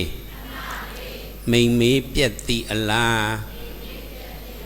ရေ၌ထုတ်ရေခဏလေးမိန်မေးပြက်သည်အလားဟောရေပေါ်မှာအယုတ်လေးဆွဲကြည့်အကြာကြီးခံလားစက်ကူပေါ်မှာဆွဲရင်တော့အကြာကြီးခံတာပေါ့ဒီရေပေါ်မှာအယုတ်ရေခဏလေးနဲ့ပြန်ပြက်တယ်ခန္ဓာကိုယ်ရဲ့လည်းဒီတိုင်းပဲခန္ဓာကိုယ်အမြဲတမ်းဖြစ်ပြပြောင်းလဲနေတဲ့သဘောလဲရေမှာအယုတ်ရေးတယ်လို့ပဲလို့အဲ့ဒါကိုပြောတာในความตายเอาว่าจังหือในมันว่าเฮาเอากำเตรียมคือกำซื้อนะเฮาเตรียมเนื้อจีในมึกมันกึดหึงสองกึดหึงมึกมันในกึดไว้หึงอีก็กะเฮาก็เตรียมเนื้อน้ำเนาะเนื้อผิวน้ำนะเฮาก็เตรียมห่างในสองขามหึงมันขามหึงว่ากันว่าจ้องห่างเนื้อผิวน้ำหึงซ้ำจึงซ้ำขึ้นหายวอดห่างเนื้อผิวน้ำหึงซ้ำจึงซ้ำขึ้นหายวอดนั่นมันเป็นลองเน้ปันลองมันกึ้มร้อนห่างเนื้อผิวน้ำก็มันอยู่หึงว่ากันว่าซ่อมแตงคอหนึ่งน้ำไหลลงลอยน้ำไหลลงลอยขึ้นถอยสุดก้อยปังหลายหอดน้ำไหลลงลอยขึ้นถอยสุดก้อยปังหลายหอดน้ำอันไหลลงมาลูกเนินลอยเฮาไหลลงกว่าจอมน้ำคงจนนั้นสองขึ้นถอยหลังเหมือนซึ่งนั้นตัวขันเท้าก็เกิดมา สาธิปิเสียสรามรณะในเกิดมาก็ตัวขันเท้าในให้ขึ้นถอยกับให้ขึ้นหนุ่มกันใน2 เดือนหนุ่มไรอ่ะเขาเกิดมาปีกายเฮปีในเนี่ยอันไรเท่าเมื่อว่าเฮเมื่อในเนี่ยอันไรเท่าเมื่อในเมื่อฟูกอันไรดีเท่าเสือเป็กกี่ยา2 เดือนไรก็เพราะอันนี้อ่ะมันเหมือนน้ำไหลตกมา100ว่าได้ไผ่มันจอมอีก1ตองบ่มีเยสีถวยขยี้เชมยันนาตองบ่มีเยสีถวยขยี้เชมยันนาတို့တောင်ပေါ်နေရည်တွေစီးကြတယ်ချောင်းထဲရောက်တယ်နော်မြောင်းထဲရောက်တယ်ချောင်းထဲရောက်တယ်မြစ်ကြီးထဲရောက်တယ်စီးဆင်းသွားတဲ့ရည်တွေကနောက်ဆုံးပင်လယ်သမုဒ္ဒရာအထိရောက်အောင်မရမနာသွားတယ်လို့ပဲဒီမွေးလာတဲ့ခန္ဓာကြီးကစာတိပစ္စယစရမရဏံဆိုတဲ့အတိုင်းပဲမွေးလာပြီဆိုကြတဲ့ကအိုခြင်းနာခြင်းသိခြင်းဘက်ကိုတရွေ့ရွေ့မသွားဘူးလားဘက်ကီယာထဲလို့ကိုရမလားမရဘူးနော်ခန္ဓာကိုယ်ရဲ့ဒီတိုင်းပဲဘုန်းကြီးတို့ဒီလင်ကွင်းတွေမှာသွားတယ်နိုင်ငံခြားတို့ပေါ့နော်လင်ကွင်းသွားတယ်တချို့နေရာတအားကြီးလမ်းလျှောက်တာတအားဝေးတဲ့ချိန်ကျတော့သူတို့ကဒီရှောလေကားလေးလှုပ်ထားတယ်ရှောလန်းလေးပေါ့နော်စက်ကရိယာနဲ့အဲ့ပေါ်တက်နင်းလိုက်ရင်အဲ့ဟာကြီးကစိန်ကြံလန်းကရှောကနေသူ့ဟာသူသွားတော့ဖုံးတော့အဲ့မှာရက်ပြီးတော့လိုက်သွားယုံပဲဒီတိုင်းပဲခန္ဓာကိုယ်ရဲ့တဖြည်းဖြည်းနဲ့သူကအိုခြင်းနာခြင်းသိခြင်းဘက်ကိုတရွေ့ရွေ့နဲ့သွားနေတာမရက်မနာနိုင်ဘူးซึ่งหนังว่าเขาก็ขี่เฮือมินที่นอกเมืองเขากว่าที่เมืองกอกคือสังเกตในเพราะกว่าในตาที่ไปในมันไกลนะเขาที่โตโคเขาไปมันไกลในเปิ้นเฮ็ดไว้ให้คนเอากว่ามาศักษาในบางทีก็เปิ้นเฮ็ดโคไลลื่นขึ้นกว่าบางทีก็เปิ้นเฮ็ดดังเปิ้นเฮ็ดตั้งเลื่อนตั้งหังเหรอเฮ็ดตั้งเลื่อนเพราะกับจุกเนื้อนาในมันเลื่อนกว่าเขาไม่ต้องไปอ่ะมันก็กว่าถึงตั้งนาบดเพียวจำเพียวเขาก็ย่างให้กว่าก็มันก็เย้าโตกว่าลีงามในบอกว่าขันเท้าก็มันนั่นกว่าจู้ตั้งตายดีๆก็กว่าจู้ตั้งเท้าตั้งเจ็บตั้งตายเขาใส่คนหลังก็มันคนไรสองในไรได้ก็เสียชาลงเขามากะโหคำอุอาโลกะเนี่ยมีดีเซนวีปางมันจะก็เป็นเครื่องชกลงตั้งปุ่นตีมาเมียมุนีเสียเราพยายามตั้งเงินจีอุอาโลกะเอกมาบานิดาโหคิดว่าตรอชาละไอ้ตีนี่ยาเสียเราอุอาโลกะสุดาธรรมะชีธรรมะกริกะโจไปฉันรู้ยอบมารู้ยอจวนเลยมันจะฮอตละไผ่ได้ไผ่มันมันจะชื่อเสียงหลังใหญ่ตั้งปอดห้องเอาเด่นหลักคือในเป็นใต้เกาะเสาฉาลงเอามาข่าวหัวค่ำนี่มีปอกหนึ่งว่ะตะกาดีลาเชียวเนี่ยเมื่อกันต่อออกว่าออกช้าเนี่ยเมื่อกันต่อเสาฉาลงอาโลกาเอาลวดเอากาเมื่อเหมือนนั้นก็มันก็มีกาจิบไงเอากาจิบไปใส่หลักหางถวยหลานั่นเองก็ต่างโคลุยเมื่อก้นกำพองก็ขี่จ้อมเมื่อก็ลดกามันเหลืองมันจึงกับปัญญามเหลียวเขาเมื่อกันต่อดีเซนวีแต่นี่จะรอดีหลายเชี่ยวกันตะการีแต่นี้จะบีรอเสียรอยี่ตัวกระโดดยาเอาสิบีรอไอ้จิการนาซีเนี่ยเสียรอยี่ตีนี่เสียรอยี่ตัวกระโดดอะไรหัวตรงนั้นจิกาไปสิจะถวยลาเนี่ยบ่ลิคู่ลูกกาเลยมันมีอะไรรู้อะไรจิกาบดสิจะถวยลาบ่สิจะพิสิจะเต้นเลยตีนี่ก็ยาวตัวเลยใช่มีเมียวไปพอเพียวก็เส้นวีก็หันเจ้าชามีอยู่ดีวางจองตึกบัดอยู่เสียเลยตั้งยาซีเลนี่ได้เชิงมาตัวจงดอกไอ้ตะการีตัวมีดอกเจ้าวินเทวันตัวดอกกาบัวเส้นมีดอกเสียเราก็อุชาเขาก็ลงลดลงกามามักคบไว้กันต่อเสียเจ้าลงทุ่งสามพอหันกันในก็ตะกาก็ตักโซเชียลตั้งสองตักมันตักโซเชียลสุขมาในตะกาเขาตักมันตักเฮ็ดหรือตัก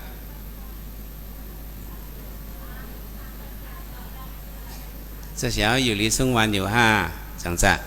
ในทุ่งสามเขาตักกันเนอะเจ้าชายอยู่ลีสงวันอยู่ว่ากำลังว่าย้อนโตเสือข้อมซาคานอว่าซึ่งไหนสองว่า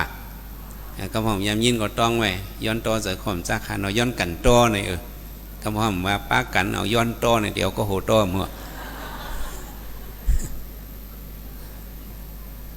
เสียดายยืดตัวกระโดดได้เฉียดเราดีนอกเสื้อสกาลีเปียวด่าบ่เสียดายยาหนีกองจำมาลาพยาไอ้หลุมอยู่นอกเสื้อจ่าด่าบ่เนาะจำมาอีกองยังลาพยาหนีกองยังลาพยาแต่คาริยาซาวิโรนอกเสื้อด่าเสียดายเล็บเปลี่ยนวิโรต้งเปลี่ยนมาเลยเจ้าชายก็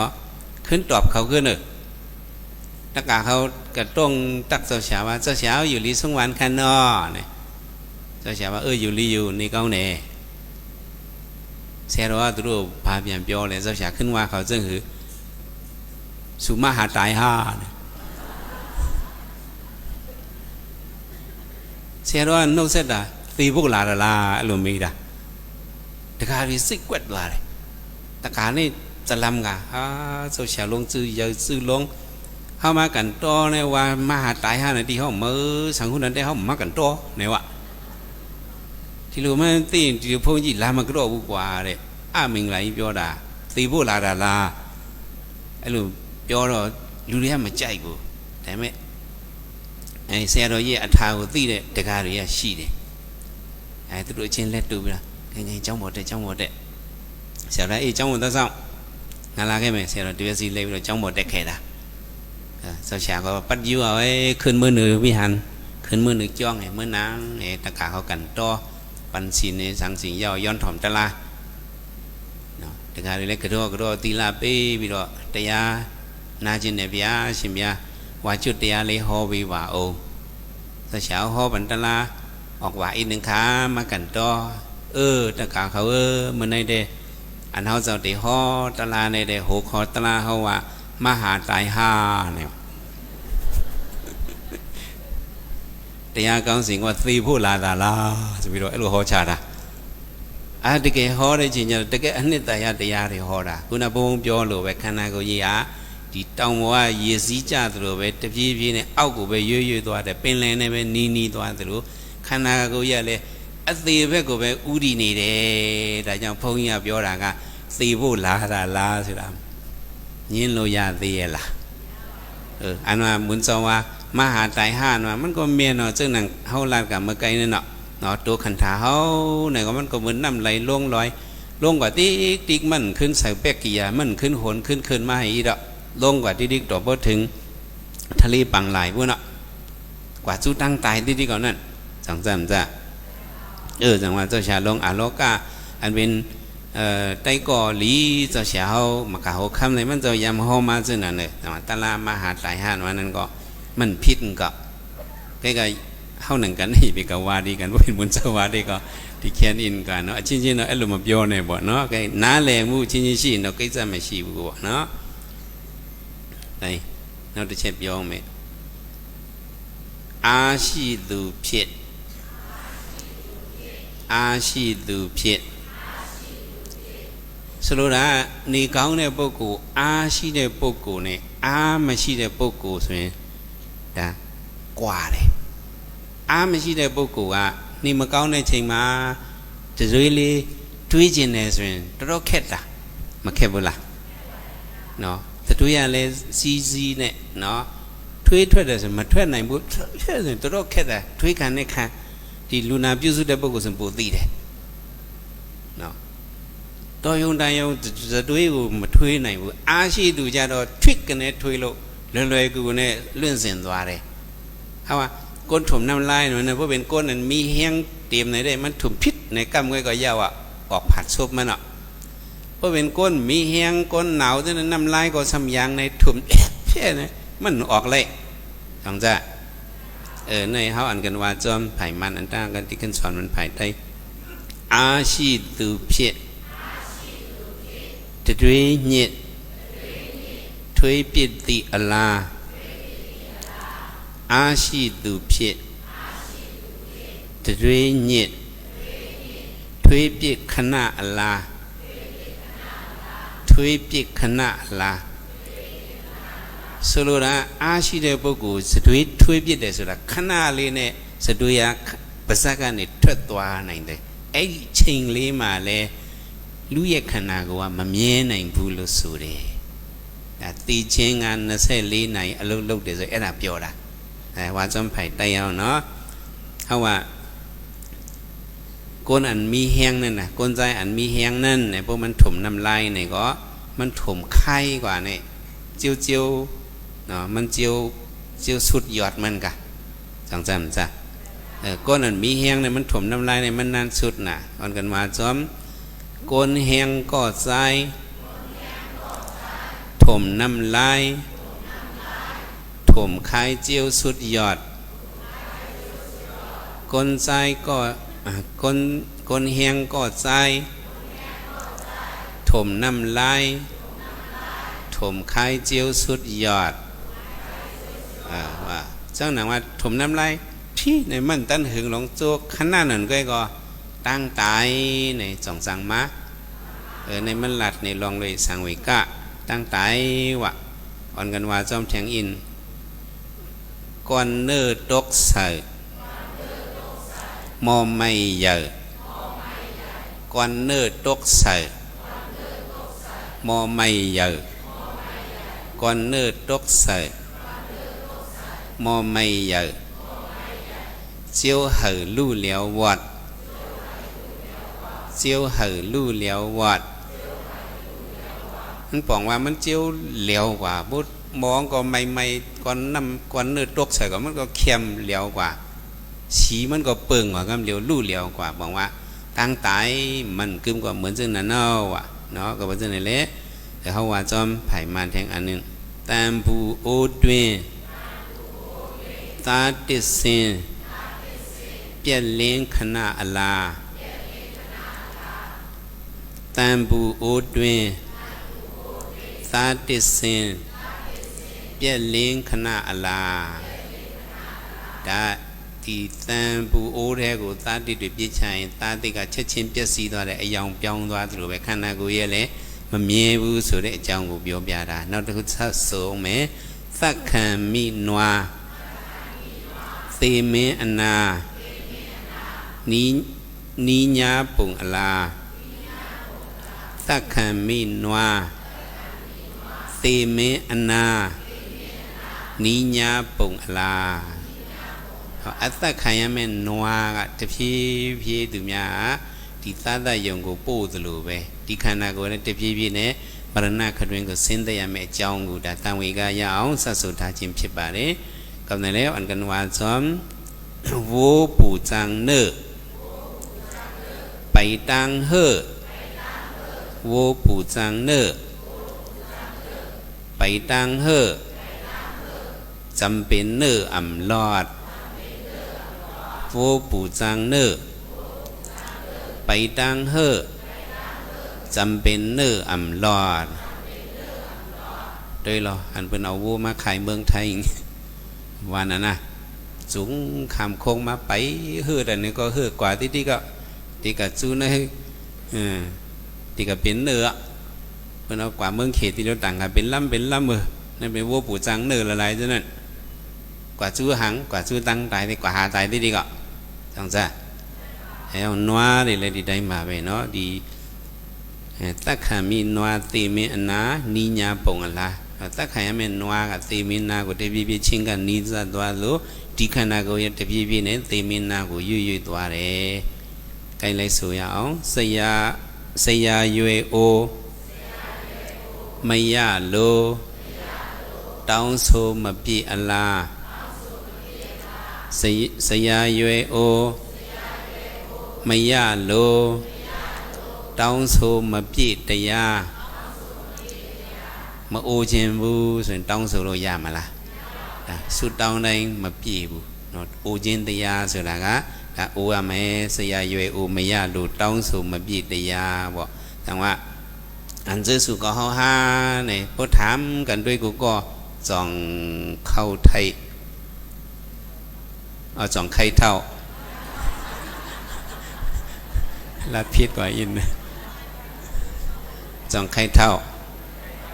ไข่เท่าก็สำรอดนั่นน่ะเนาะว่าจอมเลยไข่เท่าก็ ไล่เท่านอขอทำตลาช็อตอ่ำไข่เท่าก็ไล่เท่านอขอทำตลาช็อตในตลาดที่มาช็อตเท่าอ่ำไข่เท่าในก็ติไล่เท่าในฮาวาจอมถึงเนาะอ่ำไข่เจ็บก็ไล่เจ็บนอขอทำตลาช็อตอ่ำไข่ตายก็ไล่ตายนอขอทำตลาช็อตเอียงติมาช็อตขอทำตลาดิมาช็อตเพราะคุกเฮาได้มันใครตายก็ได้มันใครเท่าก็ได้เท่ามันใครตายได้มันใครเจ็บก็ได้เจ็บไหนเป็นเฮาได้คุกค้นล้มลืมไม่เฮาได้หมอเฮ็ดการตั้งหลีมาหวังว่าจังไหนเนาะก็ว่าจังคืนนี้ว่าจำไผมันสยาโอเยสยาเยโอมยาโลတောင်းဆိုမပြည့်တရားအနာယွင်ယိုမရလိုတောင်းဆိုမပြည့်တရားအသေးကွန်းခိုမရလိုတောင်းဆိုမပြည့်တရားယခုပင်လင်မအိုခင်จูติงก้องผิวทาอายังมาโอชิมบุมนาชิมบุมาตีชิมบุสุเมเลถ้าอุยานายาตียมาพิจารณาแต่มาโอเขมาจูติงก้องบุรีเมียเมียผิวโหดไต่ต้นบาร์จังว่าเมื่อว่าอันสุก็ว่าคือมีว่าจอมแต่งขอหนึ่งอ่ำเข้าตายก็ไล่ตายนอขอทำตลาช็อตมือเท่าไปถึงเสียวขับขึงการหลีให้ถึงยอดมือเท่าไปถึงเสียวขับขึงการหลีให้ถึงยอดมือไปเท่าในหลุดเจียวเฮ็ดขับขึงการตั้งหลีให้มันถึงตียอดมาหนึ่งต้องจำจ้ะมือเจ็บไปถึงเสียวขับขึงการหลีให้ถึงยอดมือเจ็บไปถึงเสียวขับขึงการหลีให้ถึงยอดมือตายไปถึง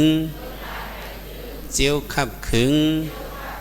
การหลีให้ถึงยอดเฮาหรือให้มันถึงยอดมันมืดตั้งเท่าตั้งเจ็บตั้งตายไปมาถึงเนี่ยเฮาหรือเจียวขับขึงการหลีนี้ให้มันถึงยอดหอดปลายมันหนึ่งเพราะคัดใจในมันไหลไว้แห้งคัดใจก้นเฮาเนี่ยมันเป็นไหลกุมโยเนี่ย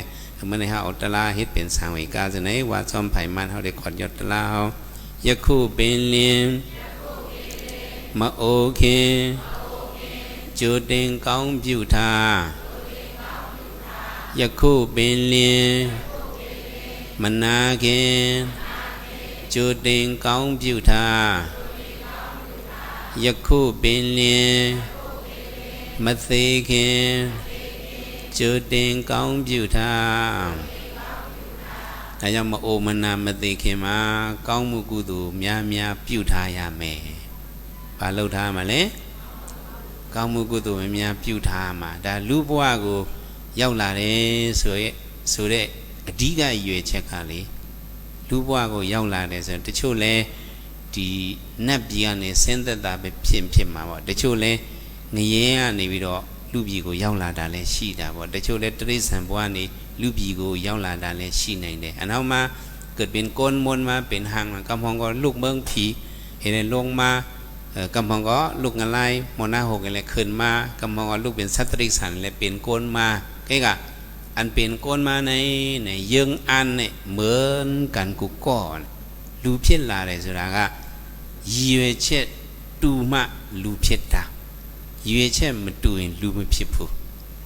ลูได้มาลูเพี้ยนยาชิ้นเย่ยีเวเชตရှိကိုရှိတယ်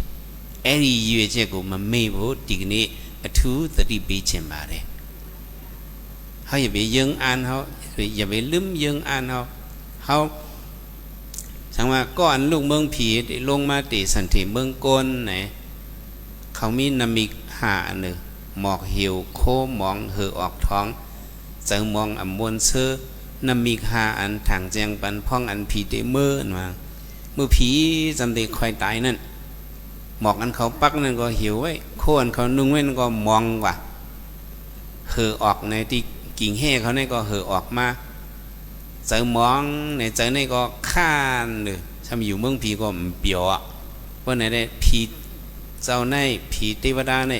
เทวปุตรในมันได้ตายเอาในเขาหนึ่งกันคู่กันในเขามาปันฟังปันสติกันเลยเมื่อไหนจำเดลู่หายตายควายย่อพอมาลู่หายตายควายอย่าไปกัดตีสันติกันแล้วเมื่อตีสันติเมืองก้นแหละเขาชนกันจังไหนอ่ะพอมาถึงเมืองก้นก็มาขึ้นเฮ็ดปุนลีการลีมาน้ำยาวก็ขึ้นมาเมืองผีเขาได้ประหับมือเขาว่าจังไหนก่อนได้ตายนั่นก็มันก็อยู่ลูกดีเมืองสวรรค์นี่ก็มันได้ตายก็ก็ได้ลงเมืองโกนนี่ก็ได้เมื่อเป็นก้นเมื่อหาปออ่อนกินเมอ่อนลู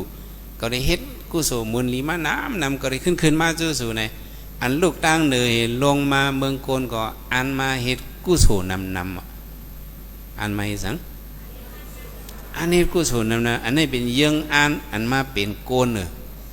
ยังอันมาเป็นหังยังอันมาเป็นโกนเนี่ยอันมาเฮ็ดกุศลนำรู้ว่าก็ยาวลาเดสุดา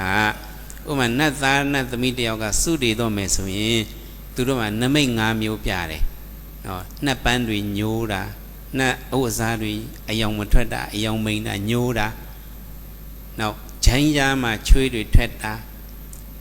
နတ်ပြည်မှာနေရတာမပျော်တာညီးငွေတာအဲ့လိုဖြစ်တဲ့ချိန်ကျတော့တခြားနတ်သားနတ်သမီးတွေကသိတယ်အော်ဒီနတ်သားက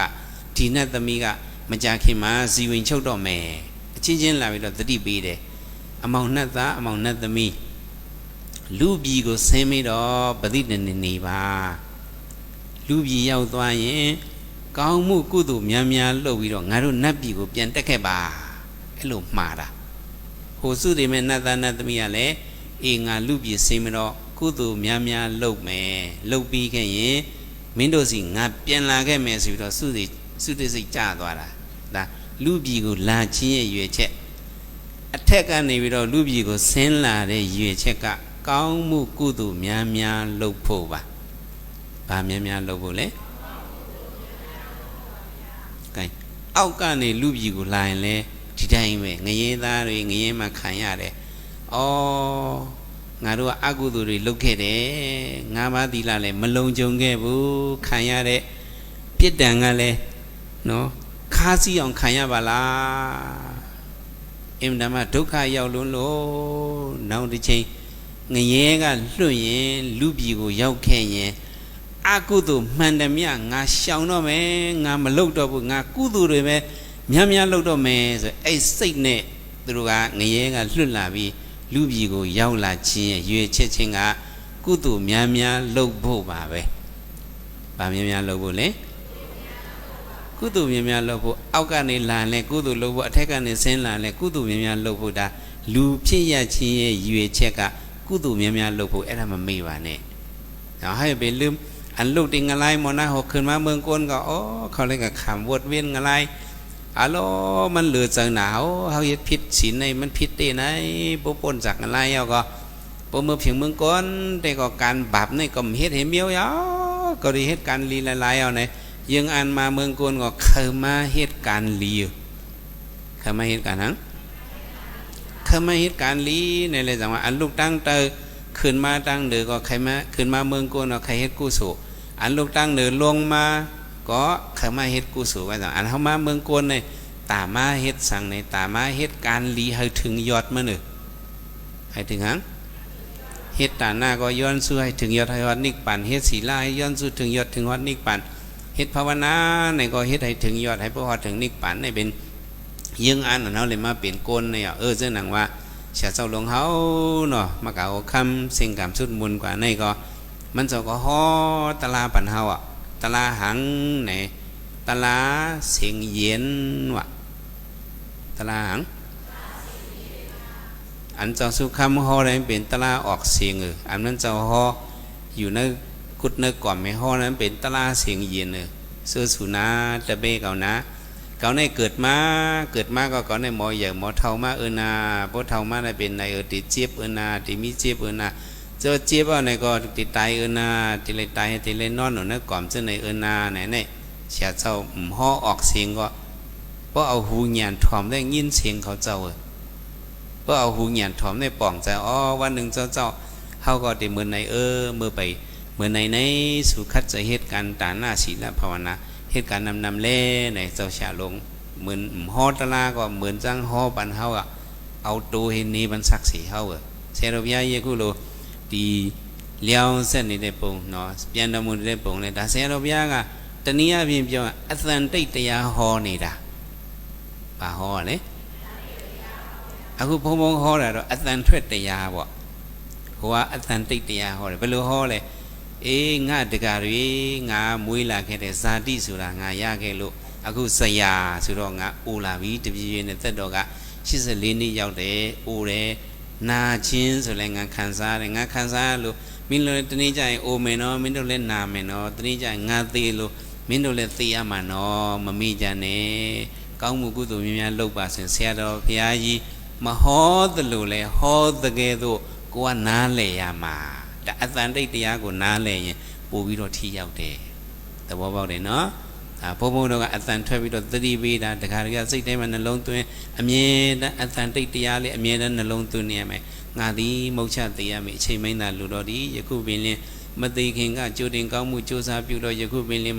မနာခင်ကကြိုတင်ကောင်းမှုကြိုးစားပြုတော့ယခုပင်လင်မသိခင်ကကြိုတင်ကောင်းမှုကြိုးစားပြုလောယတုချိန်ထောက်ဤခါရောက်မှချုပ်ပြောက်ခန္ဓာသေပိတ်ငါဟုတတ္တဝါခပင်ရှင်သေမင်းနှင့်မိတ်သင်ဖွဲ့လက်ချင်းအချက်လင်တဇက်ကမြမရှိကြဘူးဒါမင်းကွန်းဆယ်လည်းဗျာအဲ့လိုဆုံးမလာတာအပမဒေနဘိက္ခဝေတမ္ပါဒေထနော်တရား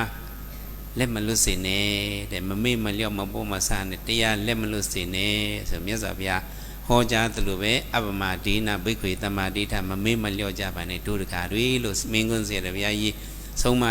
ဝါဒပေးသလိုပဲဒီနေ့ဘုန်းဘုန်းတို့လည်းထပ်လောင်းပြီးတော့သတိပေးပါတယ်သိချင်းအကြောင်းကိုဆင်ခြင်မှာသိချင်းကိုဆင်ခြင်တယ်ဆိုလူက